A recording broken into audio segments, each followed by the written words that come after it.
మనం చేయాల్సిన ఇన్వెస్ట్మెంట్ చదువుల మీద చేయాలి. అది భవిష్యత్తుకు మంచి ఫ్రూట్స్ ఇస్తాయి, మంచి ఫలాలు ఇస్తాయి. మనకు అవి కాదు కదా. అల్లు అర్జున్కి ఏమైంది, చిరంజీవికి ఏమైంది, ఇవి సరిపోతుంది.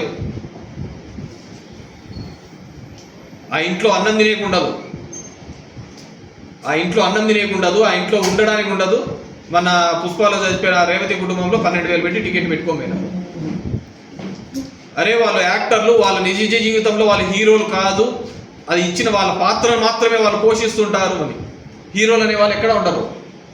హీరోలు అనేవాళ్ళు సమాజంలో జరుగుతున్న సమస్య మీద వేలెత్తి ఆ పరిష్కరించేవాడు హీరో అవుతాడు.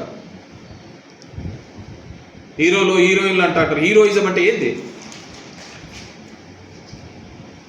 వాళ్ళు చేసేదాన్ని క్యారెక్టరే. నేను ఎక్కడో కూడా చెప్పినట్టున్నాను. భరత్ అని నేను సినిమా చూశాను.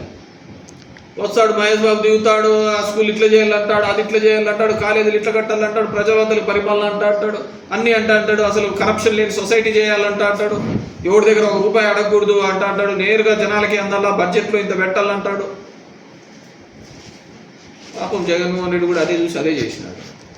అటు సినిమా హిట్ మా చూస్తే సినిమా యొక్క క్యారెక్టర్ని కూడా నిజ జీవితంలో చేసినా కూడా యాక్సెప్ట్ చేయలేని పరిస్థితి ఉంటే,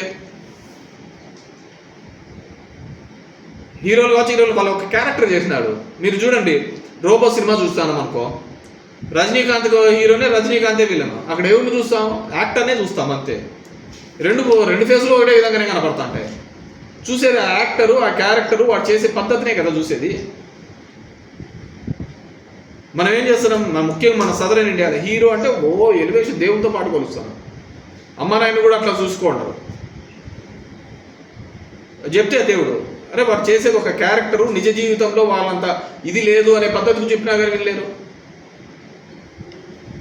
నిజ జీవితంలో ఒక హీరోలాగా ఒక ఫైట్ చేసి ఈ వ్యవస్థకు అన్నిటికీ ఎంతోమంది నిష్ఠూరాలు అయిపోయి ఈ వ్యవస్థను నిలబెట్టాలని ఒక ప్రయత్నం చేస్తే దాని గురించి మాట్లాడలేని